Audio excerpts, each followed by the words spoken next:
पिछली कक्षा में हमने अरस्तु का नागरिकता संबंधी सिद्धांत पढ़ा था, संविधानों की वर्गीकरण की उसकी व्याख्या पढ़ी थी, उसकी क्रांति की अवधारणा पढ़ी थी। और आज जो हमारा टॉपिक है वह यह है कि अरस्तु के दास प्रथा संबंधी विचार। तो देखिए, आज आपका टॉपिक है अरस्तु के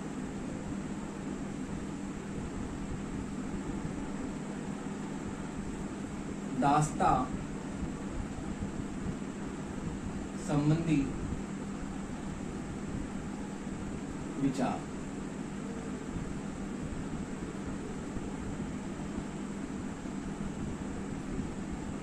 आपके मन में एक प्रश्न जरूर उठा होगा कि अरस्तु जैसा बहुत ही अपने अध्ययन का वैज्ञानिक विश्लेषण करने वाला व्यक्ति और जिसने अपने सिद्धांतों को बिल्कुल व्यवहारिकता के धरातल पर उतारा है, वो इस तरह दास प्रथा के संबंध में उसके विचार जो है उसने किस प्रकार प्रतिपादित किए और क्यों प्रतिपादित किए। तो देखिए, अरस्तु के समय में यूनान में दास प्रथा प्रचलित थी और उस समय व्यक्ति अपनी आवश्यकताओं की पूर्ति के लिए वह दासों को रखता था, क्योंकि उसका मानना यह है कि दास जो होते हैं वो शारीरिक रूप से हष्ट-पुष्ट होते हैं और दासों के पास में शारीरिक सौष्ठव होता है। उनके पास में बुद्धि की तो कमी होती है, बुद्धि कम होती है, लेकिन उसके साथ ही बुद्धि कम होने के साथ उनके पास में शारीरिक बल बहुत ज्यादा होता है। तो अरस्तु इस प्रकार ये कहता है कि उनमें बुद्धि न्यून होती है, लेकिन बुद्धि कम होने के साथ साथ ही वो शारीरिक रूप से क्या होते हैं, सक्षम होते हैं, शारीरिक रूप से हष्ट-पुष्ट होते हैं। तो अरस्तु के समय में यूनान में दास प्रथा स्वाभाविक रूप से प्रचलित थी और अरस्तु ने इसी आधार पर दास प्रथा को जो है वह सही माना है। अरस्तु दास प्रथा के बारे में बहुत ही तार्किक ढंग से विश्लेषण करता है और ये कहता है कि दास प्रथा क्या है, उचित है। उसके औचित्य को उसने जो यूनानी जगत में उसकी आवश्यकताओं को समझा और यूनानी जगत में दास प्रथा की आवश्यकता को समझकर उसने दास प्रथा का क्या किया है, समर्थन किया है।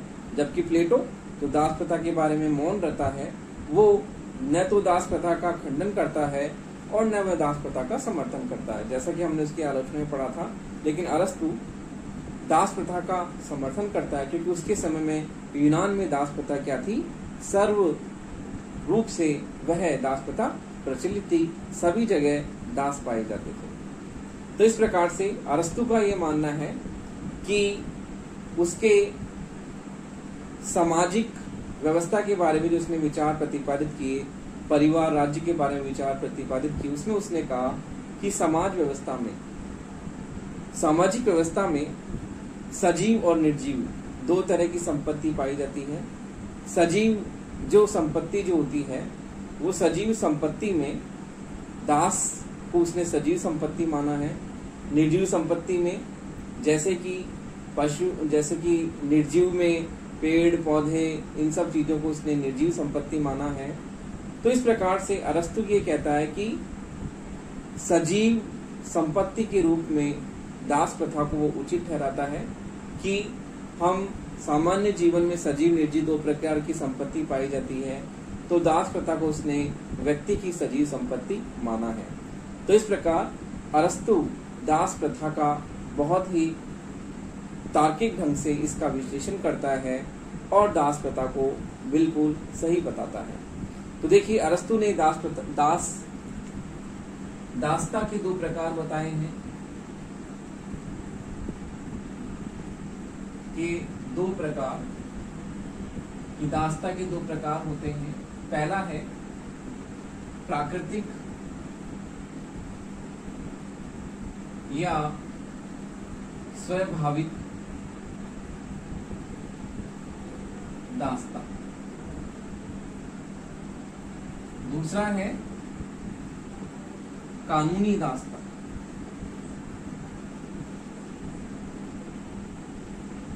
तो देखिए अरस्तु ये बताता है कि प्राकृतिक और स्वाभाविक दास्ता से उसका मतलब है कुछ व्यक्ति जन्म से ही मंदबुद्धि होते हैं, बुद्धिहीन होते हैं, विवेक शून्य होते हैं।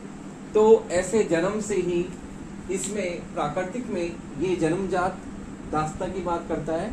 जो व्यक्ति जन्म से ही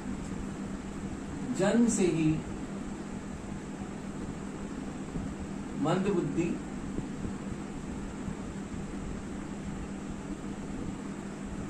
विवेकहीन होते हैं, उन लोगों को वह प्राकृतिक और स्वाभाविक दास्ता की श्रेणी में रखता है। जो व्यक्ति जन्म से ही मंदबुद्धि है, विवेकहीन है, जिनके पास में जन्म से ही बुद्धि का अभाव है, विवेक का अभाव है, वो व्यक्ति जन्म से ही दास माने जाते हैं। और दूसरा है कानूनी दास्ता।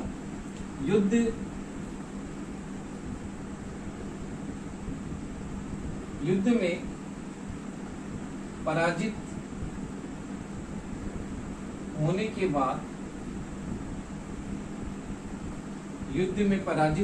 बाद, युद्ध बंदियों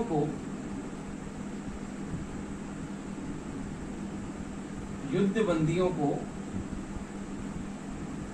दास के रूप में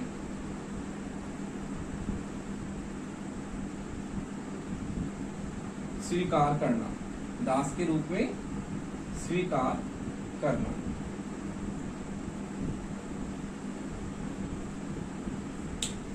कानूनी दास्ता में अरस्तु ये कहता है कि युद्ध में जो लोग पराजित हो जाते हैं और पराजित होने के बाद में युद्ध बंदी को, जैसे कोई शासक कहीं पर आक्रमण करता है और आक्रमण करने के बाद में जो बंदी बनाए गए लोग हैं, उन बंदी बनाए लोगों को वो क्या करता है, अपने साथ लेके आता है और अपने साथ लाकर अपने शासन में उनको रहने का स्थान देता है।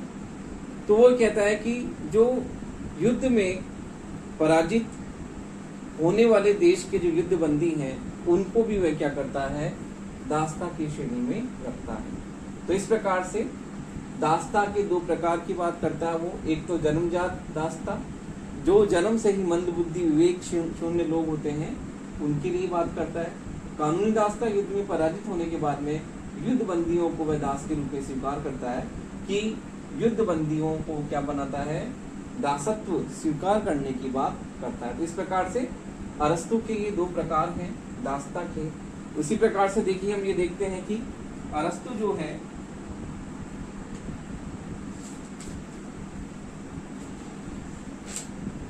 दास प्रथा को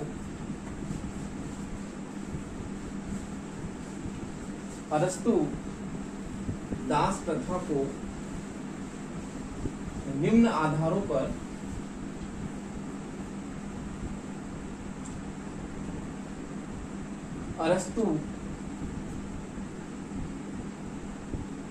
अरस्तु के दास्ता के आधार,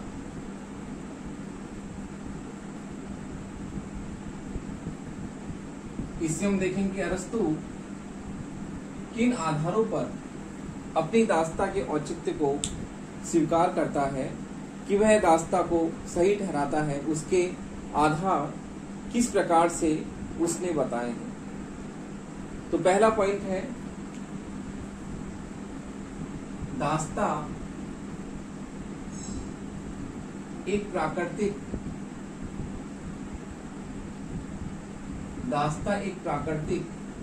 व स्वाभाविक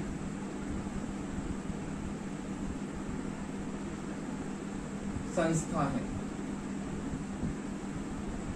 वो कहता है कि दास्ता एक प्राकृतिक और स्वाभाविक संस्था है, क्योंकि जिस प्रकार से समाज में दो तरह की संपत्ति होती है, सजीव और निर्जीव। तो निर्जीव संपत्ति में पेड़ पौधे ये सब चीजें आती हैं। उसी प्रकार से सजीव संपत्ति में वो दास प्रथा को मानता है कि सजीव संपत्ति क्या है, दास है। तो दास प्रथा एक स्वाभाविक संस्था है। और कुछ व्यक्ति जन्म से ही क्या होते हैं, शारीरिक रूप से तो क्या होते हैं, सक्षम होते हैं। और दासों के लिए ये भी कहता है कि दास विवेक शून्य होने के बावजूद भी शारीरिक रूप से क्या होते हैं, बहुत वो हैं, उनमें शारीरिक स्वस्थ पाया जाता है, यानी शारीरिक रूप से वो सक्षम होते हैं, उनमें शारीरिक रूप से शक्ति सामर्थ्य उचित रूप से भरा हुआ होता है। तो अरस्तु ये कहता है कि दास प्रथा जो है वह जन्मजात है और जन्म से ही कुछ लोग मंद बुद्धि होते हैं, कुछ लोगों में बहुत विवेक प्रधान होता है। जैसे कि हम देखते हैं समाज में कुछ लोग इतने विवेक प्रधान होते हैं, जिसे हम कहते हैं चालाक होते हैं, कि वो अपना काम हर तरह से बना लेते हैं, क्योंकि उनमें विवेक प्रधान है, उनमें बुद्धि जो है बहुत ही तीव्र है। वो अपनी बातों से ही क्या करते हैं, हवाई किले बनाते हैं, हवा में तीर छोड़ते हैं। तो इस प्रकार से कुछ लोग जन्म से ही विवेक प्रधान होते हैं और कुछ लोग जन्म से भी क्या होते हैं, जन्म से बुद्धिहीन होते हैं। तो क्या है, ये एक स्वाभाविक संस्था है जो कि व्यक्ति के जन्म के साथ ही ये संस्था क्या होती है, पैदा हो जाती है। इस प्रकार से इसका जन्म जो होता है वह व्यक्ति के जन्म के साथ ही इसका आविर्भाव होता है, ये जन्म के साथ ही उत्पन्न हो जाती है। तो दास प्रथा एक प्राकृतिक और स्वाभाविक संस्था है। दूसरा है, यह है स्वामी, दूसरा पॉइंट है, यह है स्वामी वर्ग के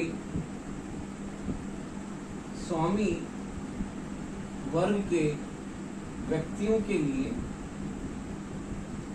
स्वामी वर्ग के व्यक्तियों के लिए पूर्ण रूप से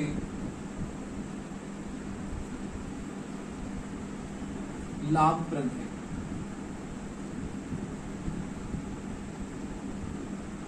कैसे? स्वामी वर्ग के व्यक्तियों के लिए पूर्ण रूप से लाभप्रद कैसे है कि जो स्वामी वर्ग के व्यक्ति जो हैं वह समाज के महत्वपूर्ण कार्यों को करते हैं और उनमें विवेक प्रधान होता है। तो ये कहता है कि संपूर्ण समाज के लिए ये क्या होती हैं, लाभप्रद हैं। दास प्रथा के कारण जो समाज का उच्च वर्ग है वह उच्च वर्ग अपनी आवश्यकताओं की पूर्ति के लिए दासों को रखता है और दास उस व्यक्ति की आवश्यकताओं की पूर्ति के लिए वो शारीरिक श्रम करते हैं और इस प्रकार से जो समाज का उच्चतम वर्ग है वो शारीरिक श्रम से बच जाता है और वो अपना जो श्रम, मानसिक श्रम, कहने का तात्पर्य है कि वह अपनी बुद्धि और कुशलता का जो कार्य करते हैं उनमें वह अपना श्रम व्यय करते हैं। शारीरिक श्रम में उनका श्रम व्यय नहीं होता है। तो इस कारण से स्वामी जो वर्ग है वह स्वामी वर्ग इन व्यक्तियों के लिए क्या है, स्वामी वर्ग के व्यक्तियों के लिए यह पूरी तरह से लाभप्रद है, क्योंकि स्वामी वर्ग के व्यक्तियों को अपना कार्य करने के लिए आवश्यक उन्हें समय मिल जाता है और वो अपना समय अन्य बुद्धि के, विवेक के, कौशल के कार्यों में अपना समय क्या करते हैं, खर्च करते हैं। तो इस प्रकार से जो दासता है वह स्वामी वर्ग के व्यक्तियों के लिए क्या है, बहुत ही लाभप्रद। अगला है दास प्रथा। दास प्रथा नैतिक है। नैतिक है कैसे? अरस्तु दास प्रथा को नैतिक मानता है। वो ये कहता है कि दास जो होते हैं वह विवेक शून्य होते हैं, उनमें विवेक की कमी होती है और विवेक की कमी के कारण वो अपने महत्वपूर्ण फैसले नहीं ले सकते, अर्थात वो केवल शारीरिक श्रम ही कर सकते हैं और शारीरिक श्रम के कार्यों को ही वह भली भांति कर पाते हैं। तो इस प्रकार से अरस्तु ये कहता है कि दास प्रथा नैतिक है, और दास प्रथा नैतिक इसलिए है क्योंकि विवेक प्रधान बुद्धिशाली स्वामी के सानिध्य में रहकर जो मंद बुद्धि या जो विवेकहीन जो दास है वो भी क्या हो जाता है, वो भी धीरे धीरे क्या हो जाता है, विवेक से पूरी तरह से युक्त होने के लिए निरंतर प्रयासरत रहता है। और अच्छे स्वामी के सानिध्य में रहकर, एक विवेकशील प्राणी के सानिध्य में रहकर, एक गुणवान व्यक्ति के सानिध्य में रहकर जो दास है वो भी क्या हो जाता है, वो भी उसके संपर्क में आकर वो भी जो है अपने कार्यों को कुशलता पूर्वक करने के लिए तैयार हो जाता है। तो इस प्रकार से उनके संपर्क में रहने के कारण उसमें विवेक और बुद्धि का जागृत होना स्वाभाविक है। धीरे धीरे उसमें विवेक और बुद्धि जो है, जो शून्य हो गया है जन्म के साथ ही, वो क्या हो जाता है, धीरे धीरे उसका विवेक जागृत होता है, उसमें बुद्धि जागृत होती है, और वह अच्छे स्वामी के संपर्क में रहने के कारण वो अपने कार्यों को कुशलता पूर्वक सही ढंग से कर पाता। इसलिए दास प्रथा क्या है, नैतिक है। अगला है राष्ट्रीय अर्थव्यवस्था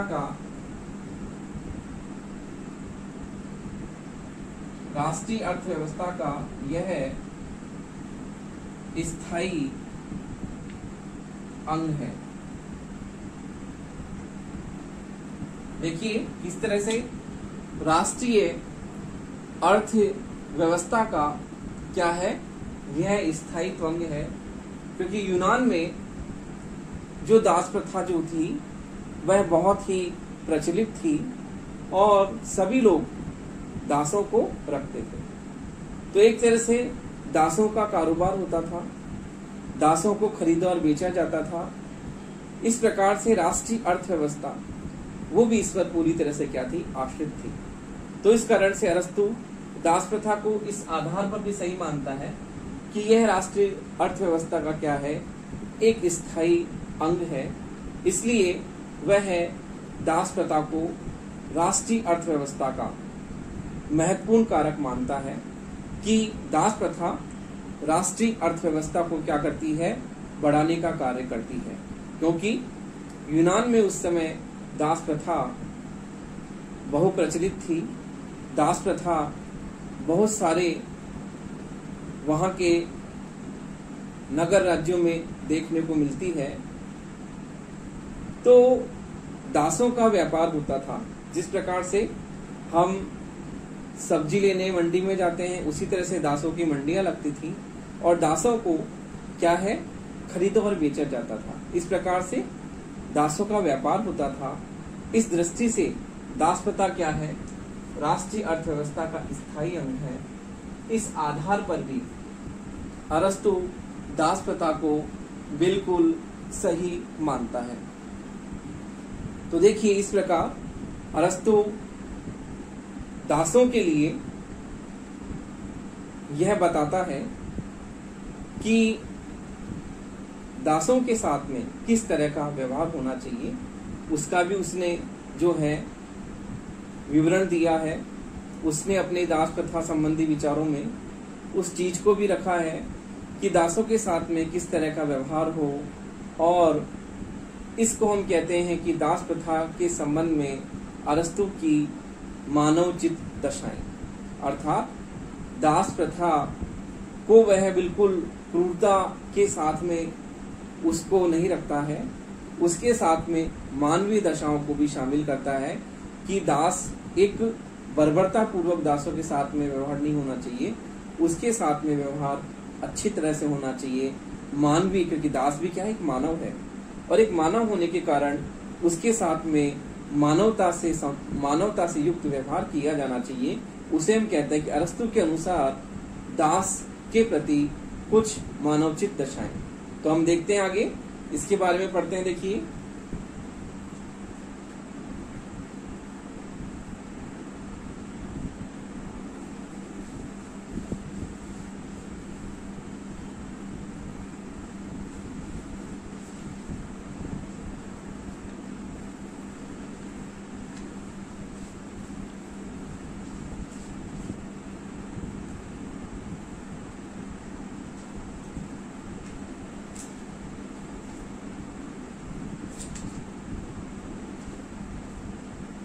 अरस्तु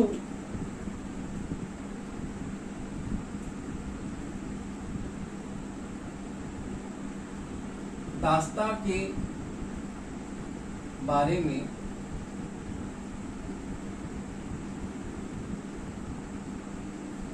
कुछ मानवोचित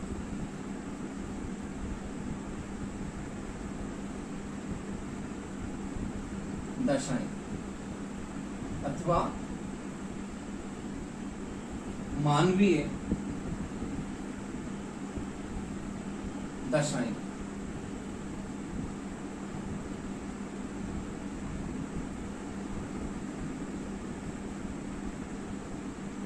अरस्तु ये बताता है कि दासों के प्रति किस तरह का व्यवहार होना चाहिए, उनके प्रति जो शासक वर्ग है किस प्रकार का व्यवहार करे, उसे उसने बताया कि उनके साथ में एक मानव होने के नाते, क्योंकि वो भी क्या है, मानव है, तो मानव होने के नाते उनके साथ में मानव का जैसा व्यवहार किया जाना चाहिए, पशुओं का जैसा व्यवहार उसके साथ में नहीं किया जाना चाहिए, क्योंकि पशु भी क्या है, सजीव संपत्ति है। तो इस तरह से पशुओं जैसा व्यवहार उसके साथ में नहीं हो, क्योंकि वो मानव है। तो मानव चित दशाएं उसने कुछ बताई हैं। पहला ये बताता है कि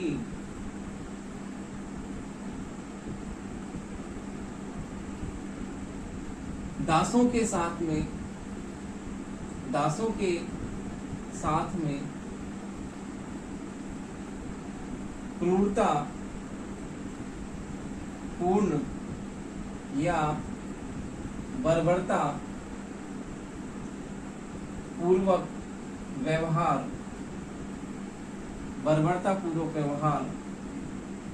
नहीं करना चाहिए। स्वामी को दासों के साथ में दासों के साथ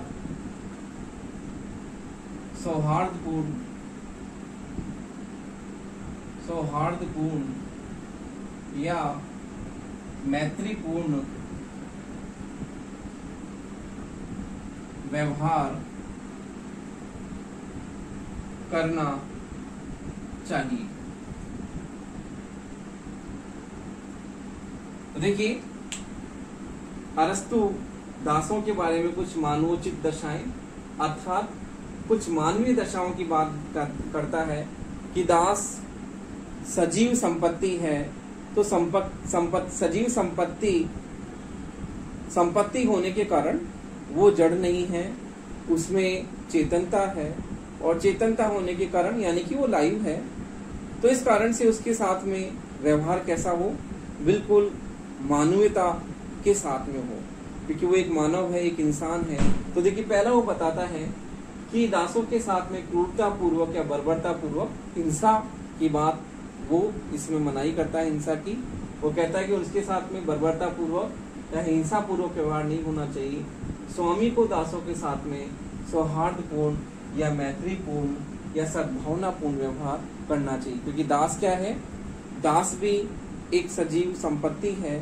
तो दास एक मानव है, और मानव होने के नाते उसके साथ में जो संबंध होना चाहिए वो मानवता पूर्वक और सौहार्दपूर्ण संबंध स्वामी को रखना चाहिए। दूसरा वो बताता है कि वह भविष्य में दासों की संख्या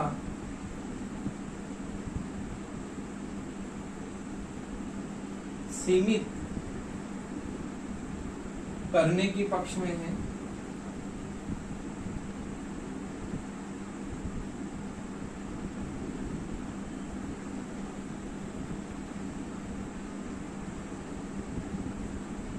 ये वही बताता है कि दासों की संख्या जो है उसको आवश्यकता अनुसार सीमित किया जा सकता है। जैसे किसी स्वामी को एक ही दास की आवश्यकता हो तो वो दूसरा दास क्यों रखे, तो कहता है कि आवश्यकता के अनुसार इसको सीमित किया जा सकता है। जिस प्रकार से स्वामी को आवश्यक लगे वह उसी प्रकार से दासों को अपने यहाँ पर रख सकता है और भविष्य में दासों की संख्या को कम करने की बात करता है। तो इस प्रकार से वह दासों के बारे में भविष्य में वो ये कहता है कि भविष्य में दास जो होते हैं उनकी संख्या कम हो जाएगी और हो सकता है दास प्रथा भविष्य में खत्म हो जाए। अगला है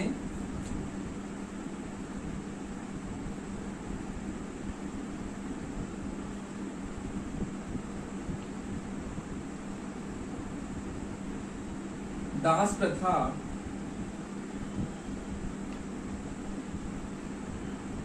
वंशानुगत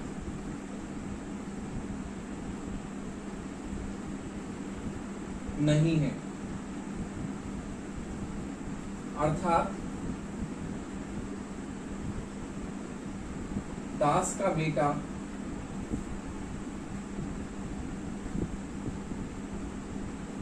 दास नहीं हो सकता।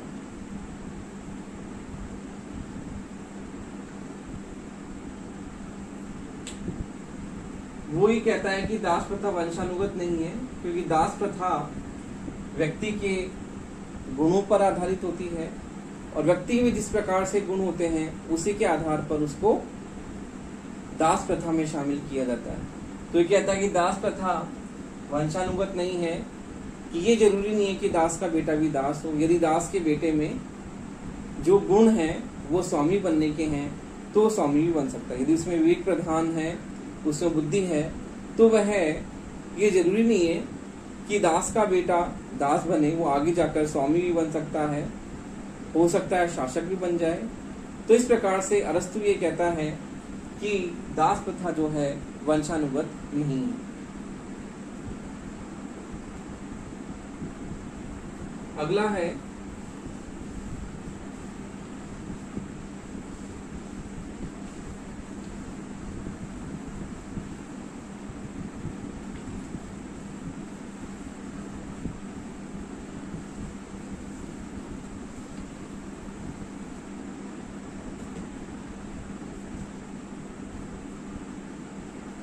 अरस्तु ये कहता है कि दासों को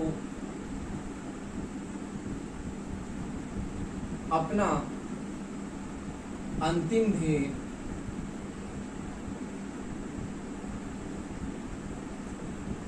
स्वतंत्रता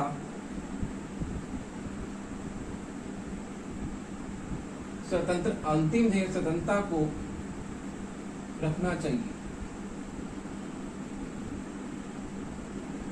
तो देखिए ये कहते ही हम ये कहते हैं कि अरस्तु दास प्रथा को केवल रूढ़िवादी होने के कारण वह इसका जरूर समर्थन करता है, लेकिन फिर भी वह मानवीय दशाओं के आधार पर ये कहता है कि दासों को अपना अंतिम ध्येय स्वतंत्रता को रखना चाहिए, अर्थात दास स्वतंत्र भी हो सकता है। तो इस प्रकार से वो ये बात कहकर यह सिद्ध करता है कि दास प्रथा गुणों पर आधारित होती है और यदि कोई व्यक्ति, कोई दास अपने स्वामी के संपर्क में आने के बाद में उसमें स्वामी जैसे गुण आ जाएं तो वह स्वतंत्र हो सकता है। तो ये एक उसका विचार बहुत ही बड़ा उसका महत्वपूर्ण विचार है कि वह दासों को मुक्ति की बात भी करता है। तो हम ये कहते हैं कि अरस्तु दासों के बारे में मानवीय दशाएं अर्थात मानवचित दशाओं की बात वो करता है कि दास क्या है, मानव होने के नाते उनके साथ में सौहार्दपूर्ण संबंधों की बात वो करता है और ये भी कहता है कि किस दास में जब वह स्वामी के पास काम करता है और स्वामी के पास काम करते करते वो उसके गुणों को ग्रहण करता है और एक समय बाद में क्या होता है कि उसमें इतनी योग्यता आ जाती है कि वो बुद्धि और विवेक में अपने स्वामी जैसा ही हो जाता है। तो वो आगे जाकर भविष्य में वो क्या करता है, दास प्रथा से मुक्त भी हो सकता है। इस प्रकार से अरस्तु जो है वह दास प्रथा के बारे में दासों की मुक्ति की बात भी करता है। और एक बात और, इसमें अरस्तु ये कहता है कि यूनानी लोग कभी भी दास नहीं हो सकते। उसका यह विचार यूनानी जो जाति है उसके प्रति उसकी प्रधानता में उसके विश्वास की बात इसमें सिद्ध होती है कि अरस्तु ये कहता है कि यूनानी लोग जो है जाति से बहुत ही ज़्यादा बड़े हैं, बहुत ही ज़्यादा उनमें जो है अपनी जाति के प्रति जो है अरस्तु में यूनानी जाति के प्रति श्रेष्ठता की बात उसके इस वक्तव्य से सिद्ध होती है कि ये कहता है कि यूनानी लोग कभी भी क्या हैं, वो लोग दास नहीं बन सकते। तो इस प्रकार से अरस्तु के दासता के संबंधी विचारों की जब हम बात करते हैं तो उसमें अरस्तु इस प्रकार सजीव संपत्ति के रूप में दास प्रथा को बड़े ही तार्किक ढंग से इसका वह विवरण प्रस्तुत करता है और यह कहता है कि दास प्रथा क्या है, कानूनी रूप से उसको वह सही ठहराने की बात करता है, लेकिन व्यवहार में जब हम देखते हैं तो दास प्रथा जो है उसको कानूनी ढंग से उसको प्रस्तुत करना वो सही नहीं है। और वो दास प्रथा को दो भागों में प्राकृतिक और कानूनी रूप से वो उसको सही ठहराने की बात करता है, जो कि उसका यह विचार, उसकी आलोचना की जब हम बात करेंगे तब हम ये देखेंगे कि उसका यह विचार जो है वह बहुत ही अव्यवहारिक है। कि इस प्रकार से अरस्तु ने जो मानवीय जगत पर पशुओं के उदाहरण आरोपित करने का प्रयास किया है जो बिल्कुल गलत है।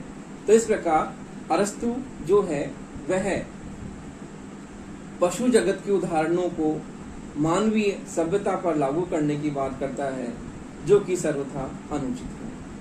तो अरस्तु के दास्ता के उसके विचार जो हैं, दास्ता के बारे में उसके विचार, उसकी रूढ़िवादिता, उसकी संकीर्ण मनोवृत्ति की ओर इशारा करते हैं कि किस प्रकार से उसने जो है एक